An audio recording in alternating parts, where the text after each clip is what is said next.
Hey Waffle Gang, I do hope you're well. My name is Mark and today we're checking out some more Reddit stories, and if you do love a Reddit story, why not consider hitting that like, subscribe, maybe that notification bell too, and let's crack on with today's first story. Much love, guys.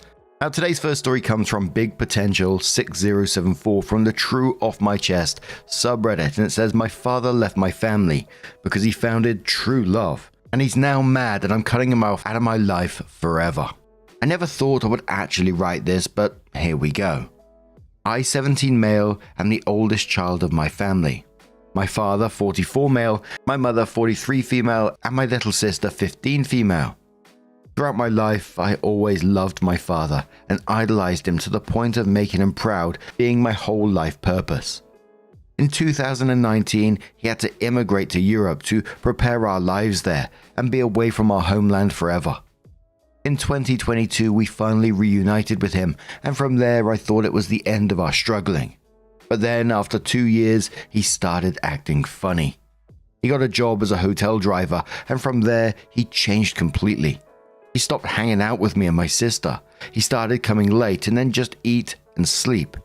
We felt so distant, like he was trying to stay away from the house. My mother was the first to notice this, and slowly their relationship began to break down. One day, I had a beach hangout with the school, but when I was preparing, I heard shouting, and it was my parents fighting. Apparently, my father cheated on my mum with a single mum with 2 kids, 13 male and 6 female, from Morocco since last January, and this whole time he was spending time with this woman. Then my father, out of wrath, grabbed my mother's arm so hard that it was wounded badly, blocking blood flow. And it got to the point where she picked up a knife and said, if you don't get out of my fucking house, I will kill you. And so he did. It was a hard thing to process, and after this event 2 months later, he was slowly drifting away from our family responsibilities, like paying the bills, school, etc., and it became obvious he no longer loves us. The annoying part is that he claims he still loves me and my sister, and he will always be with us. We're not dumb enough to believe, because if he actually did, then he would have at least participated in our responsibilities. I felt so lied to, so manipulated. I idolized this man. I saw him as my ultimate guide on how to win in life. And now he is nothing but a lustful man who will go for any woman who isn't my mother. Thankfully, we're in a much better state. Especially my mother. We accepted that he is gone as dead, even began claiming that my father is pure dead if somebody asked. However, from time to time he still tries to contact me and my sister, and I don't know what to do. I also want to mention that my mother can easily file an order against him for assault using the photo she took of the wound he gave her, and also some threats in their old chats. But because all of us are devout Christians, my mother had mercy on him and refuses to press any charges. They are still not officially divorced, and I don't know what to do about it. If anybody wants any information or has any advice in my situation, then I would truly appreciate it. Thank you. I know breakdowns in relationships happen all the time with kids, but reading about it, this guy, 17 years old, and seeing and hearing this and what's gone on is absolutely heartbreaking. I personally couldn't imagine dealing with something like that at 17 years old. But simply breaking it down into the facts that you told us, it just tells us what kind of guy he actually is. He physically assaulted your mother badly enough that she had to threaten him to escape. He chose to abandon his financial responsibilities to his own children, and then expects you to accept him having a whole new family whilst neglecting you, claiming that he still loves you or showing zero support towards you. And then is angry at you for having a natural reaction to, his betrayal. And to me, and I know this sounds really shitty, it doesn't feel like he's angry about losing his family. It sounds like he's angry that everyone's not playing along with, the fantasy in his head, where he gets to start his new family without any consequences for abandoning his first one. It just feels like he wants to validate everything. And I would strongly advise your mother that she document everything that happened with the assault, and also his financial responsibilities towards his children as well. A user says to OP, in quotes, but because all of us are devout Christians, my mother had mercy on him and refused to press any charges. and then says, I'm a Christian, and I urge you to consider that forgiveness does not mean freedom from consequences. Forgiveness is a gift that is given to someone who repents and changes their ways. But to fail to hold someone accountable who has not repented and changed only gives them a license to further harm others. I firmly believe this is not God's intention, as it does nothing to further the kingdom of heaven on earth. Consider your safety and your mother's safety. Pursue the order. Opie says, thank you for clarifying. I should probably tell my mum the same thing. But from a logical perspective, he isn't living with us and he has no information on us nor the house. He has the keys to the house, sure, but nonetheless, there wasn't any harm after this incident. This incident happened in June of 2024, so it would have been just a useless effort considering we have other problems to deal with. But thank you so much for your advice.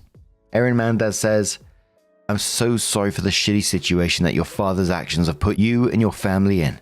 And I commend you all on coming together to protect your mother's safety and dignity, and trying to succeed in life. I also understand the strong urge to leave sleeping dogs lie, and not wanting to pursue a divorce between your parents due to the discomfort and unpleasantness that facing him again would entail.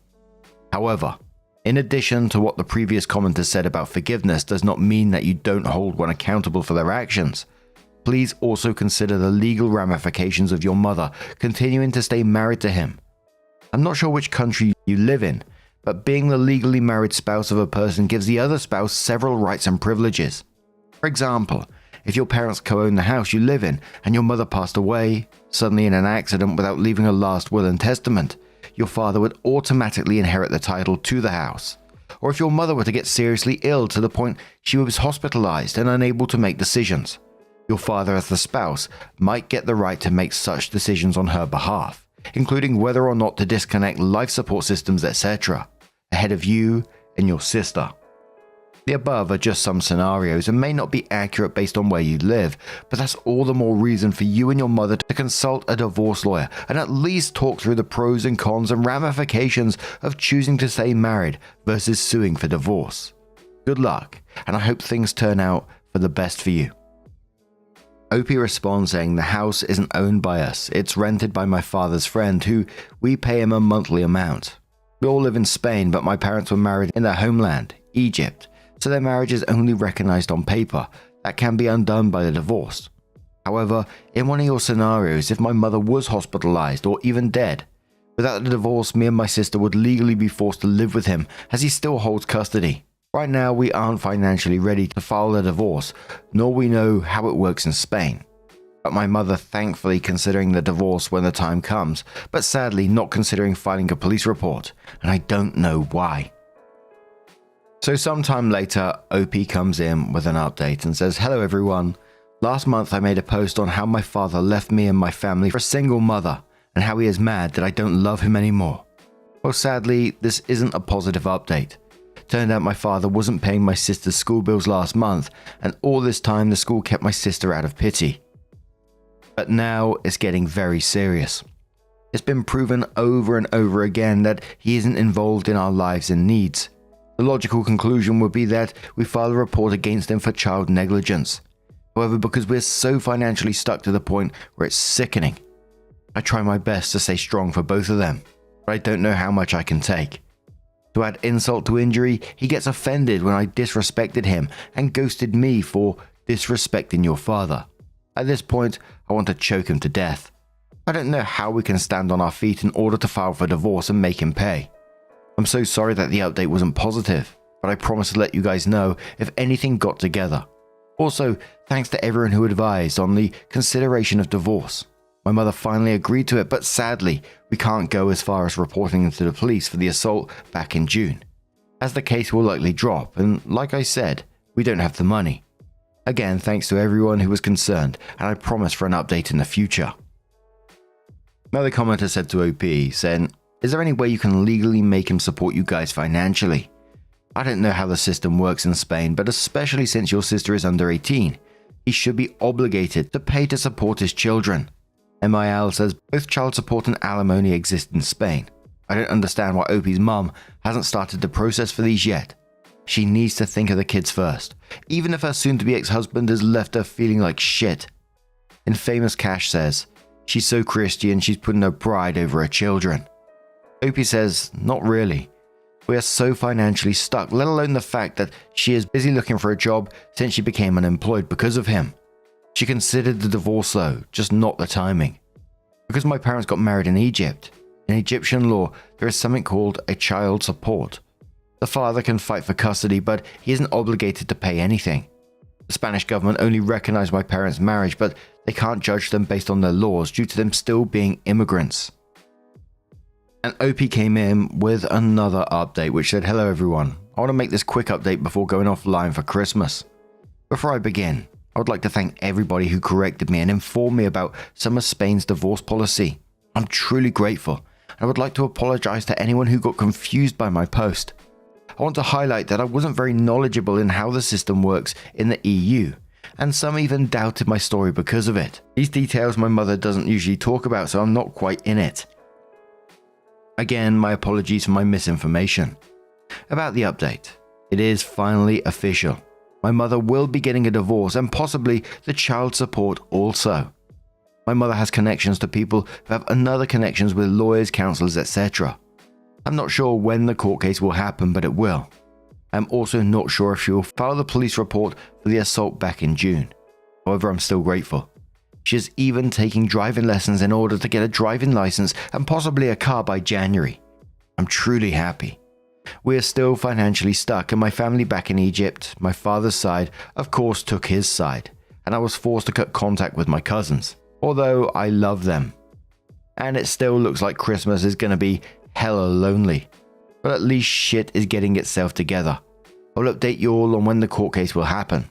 Again, thanks to everyone who was concerned. I'm truly grateful. Merry Christmas. And one comment on this one said, good for you for standing up for your mother. Bless you. Edit, remember what his leaving did to your family. Use this lesson to create a beautiful, stable family for yourself. Treat your wife and kids better one day. I'm super glad things are looking a little better for that family. It sounds like the mom is starting to make more positive decisions for her family, and absolutely. And I can just hope that we see an update one day in the future that they are much better off. I certainly hope that they have done things like change the locks, etc. on their home, because I wouldn't trust a guy who's willing to lay his hands on his wife like that. I don't think he'd question doing it again. But what do you guys make of this situation? Let us know your thoughts down in the comments below. And let's move on to another story. Now, our next story comes from Good Surprise Gone Bad from the Today I Fucked Up subreddit, and says, Today I fucked up when I, 25 male, learn the language my girlfriend, 22, speaks when she gossips with her friends. My girlfriend is South African. Her native language is Afrikaans. I've been learning how to speak Afrikaans without my girlfriend knowing. I secretly applied for online courses that I've been using on and off for more than a year now. My plan was to surprise my girlfriend and her family with my American Afrikaans when I finally meet her parents in person for the first time later this year. I never intended to eavesdrop or anything, but learning Afrikaans in secret accidentally exposed me to sensitive information that my girlfriend was sharing on the phone with her Afrikaans-speaking friends from South Africa. It was gossip I was not supposed to understand, but eventually I did. This is what I've heard the past few months. 1. My girlfriend is planning to surprise me on my birthday by reuniting with a high school metal band and putting on a show for me. 2. My girlfriend wants to tattoo the names of literally all the Harry Potter spells on her back, but she doesn't know how to tell me because she's afraid I'll talk her out of it. 3. My girlfriend casually mentioned that one of the unexpected differences between her glasses and her contact lenses is that when she's on her knees looking up at me with her glasses on, ah dear, my penis looks much bigger compared to what it looks like through her contact lenses, which is why she's keeping her glasses on during sex. Ouch. 4. My girlfriend is convinced that my parents are swingers because apparently they are always attractive couples hanging out at my mum and dad's house whenever we visit. 5. My girlfriend secretly finished the entire series of Better Call Saul without me, even though we agreed to finish it together. So now she's pretending to have no idea how the show ends. 6. My girlfriend is thinking about cancelling the high school metal band reunion for my birthday because she's no longer sure if it's appropriate to team up with 2 of her exes that are original members of the band. 7. My girlfriend expects her dad not to like me. I would prefer not knowing most of those things, to be honest, but there is no way for me to unlearn Afrikaans, so I'm cursed with knowing too much while having to pretend I know nothing. Monster in my wardrobe, says the OP. The punishment for forbidden knowledge is knowing. Lol. Keep it a secret. When she asks you about it, you just say, I'm speaking Afrikaans the whole time. OP says, or I'll deflect and just be like, Better Call Saul, is there anything you would like to tell me, honey? Sweetheart, light of my life. Noon Dread says, watch Better Call Saul to the end. Look at her and say, that was really good, in Afrikaans. Global Cattle says, that wasn't all that bad. Honestly thought this was going to be much worse than it was. OP says, far away from Seabat. Oh dear. And nowhere near the coconut dude. Lies my mild fuck up. I've never read the coconut dude on here, and I never will. Do not read it, guys. Do not read it. 4 months later, it is grim. 4 months later, OP comes in with an update and says the following happened since my original post. 1. I asked my girlfriend to marry me in Afrikaans, and she said, yeah. 2. I delivered my I want to spend the rest of my life with you speech in Afrikaans, which surprised and impressed my girlfriend, aka my fiancé. 3. As soon as my girlfriend became my fiancé, I casually mentioned that I've been secretly learning her native language and accidentally been eavesdropping on several phone call conversations she had with her Afrikaans-speaking friends about things I was not supposed to understand. Like, for example, her feeling conflicted about reuniting with her original high school band members for my birthday, because the band apparently included 2 of her exes. Or the fact that she wanted to tattoo literally all the Harry Potter spells on her back, or that she finished Better Call Saul without me. Or that she thought that my mum and dad were swingers, or the real reason why her glasses are always on during sex, or that she's convinced that her dad would hate me, or some of the stuff she said to her friends after my original post. Like how she was struggling to get used to my braces because the braces in my mouth plus the freckles on my face somehow made me look underaged and low-key made her feel like she's my older sister when we're out in public. Just before we carry on, I had to do a Google because that stuck in my head that she wants all the Harry Potter spells on her back. I just Googled and it says there's over 90. Holy shit. That tattooist is going to have to use an 8-point font at this stage. But 4 says, my fiancé was embarrassed when she realized how much Afrikaans I was able to understand and apologized if she made me feel uncomfortable. 5, I accepted her apology, even though it was unnecessary. Well, except for finishing Better Call Saul behind my back. That was a playing with fire moment in our relationship. Almost unforgivable. 6. My fiancé got one of the Harry Potter spells on her back. Erecto Patronum? I said I'm kidding. Thank God. I wasn't sure. I don't know Harry Potter spells, but I was like, hold up. I stole that from another story. My fiancé is still considering getting her back tattooed. I said it was her choice, but I advised her to avoid covering her entire back with Harry Potter spells like she's some kind of Death Eater Michael Scofield. 7. My fiancé might be right about her dad not liking me because his expression of disappointment and dread when he heard the news of our engagement was priceless. That said, I'll win him over though, even if it kills him. Jokes.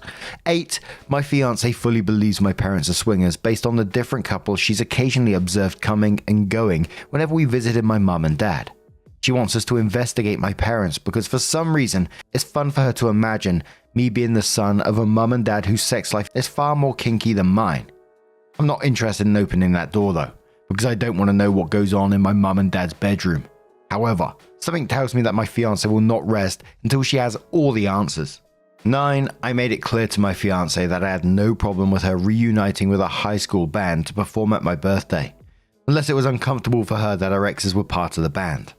My fiancé ultimately decided to cancel the band because of behind-the-scenes drama. The drummer, who was one of the exes, apparently gained a lot of weight after high school and lost all confidence to perform in the band. The lead guitarist, aka the other ex, was only willing to participate if my fiancé agreed to play covers of gospel songs, since he was now saved and no longer interested in playing the devil's music. The bass guitarist wanted money. Simple. 10. My fiancé still wears her glasses during sex. Oof. Edit. To all the accounts saying this is a repost, it's not. It's an update to my original post from a few months ago. Check my history. It's my story. From the comments, SRS Goblin says the bass player knows what's up. Never play for free. Musicianship 101. Not So Holy says, none of these things seem to be very damaging to a relationship. Your girlfriend actually seemed considerate, wanting to surprise you but not knowing if it will hurt you and worry about how her family will like you.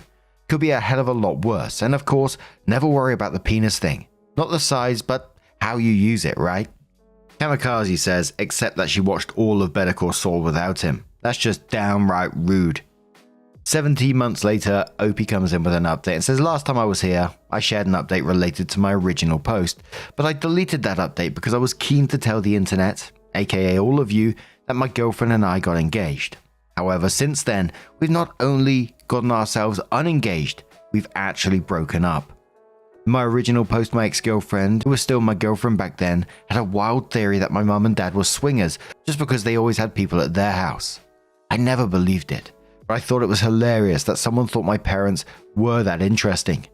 Not gonna lie, I struggled to move on after my relationship ended. My apartment had too many memories of my ex, so I called my parents to ask if I could stay with them for a bit, just to clear my head.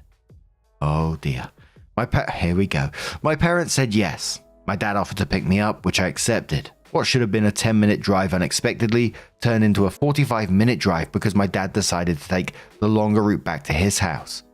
When my dad was done making dad jokes to help me get over my breakup, he started doing that weird dad thing where he's trying to bring up an awkward topic. But it's too uncomfortable for him to just spit it out. So he ends up saying a bunch of words that only he understands. Button in. I don't think only he understands. I think we all understand where this is going to go. I was forced to interrupt my dad and basically beg him to make sense. My dad said it was unclear how long I was going to stay. He felt compelled to prepare me for what I might see at the house. If my ex was present at that moment, she would have punched me on the shoulder and said, I fucking told you. Because my dad confirmed a swinger theory, which no longer made it a theory but the truth, or as I like to call it, trauma. By the time my dad and I finally made it to our destination, my dad made sure I knew everything I needed to know. I made a list based on what I learned from my dad. 1. Both my parents were swingers when they met. 2. Swinging was not something my parents wanted to do while raising kids, so swinging was prohibited when my parents became parents. 3. To see if they still got it, my parents switched back to swinging when they had the house to themselves again, and lo and behold, they still got it. 4. Hosting swinger parties was something my parents did frequently, usually with themes. 5. My parents were planning to host another swinger party, but my mum was leaning towards calling it off so that I could come home and stay for as long as I wanted. 6. If my parents were forced to cancel, it would be the first swinger party they called off since COVID. 7. The theme was prom night. I never expected my dad to go that hard into the too much information category, but as soon as he crossed that threshold, he got it all out of his system. I stayed with my parents for a total of 2 days before it became abundantly clear to me that knowledge might be power for some people, but for me, knowledge was fucking punishment. My mum, who was unaware that I low-key knew she was a swinger mum, attempted to convince me to stay longer, and she almost succeeded. But I was done with my dad using our father-son bonding time to play guess which one of our neighbors are also swingers. I used an Uber to get back to my apartment.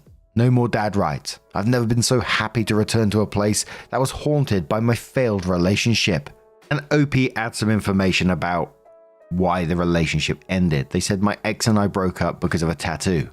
Her friend passed away, which prompted her to literally get his name tattooed on the back of her neck. The friend was someone my ex used to sleep with before she met me.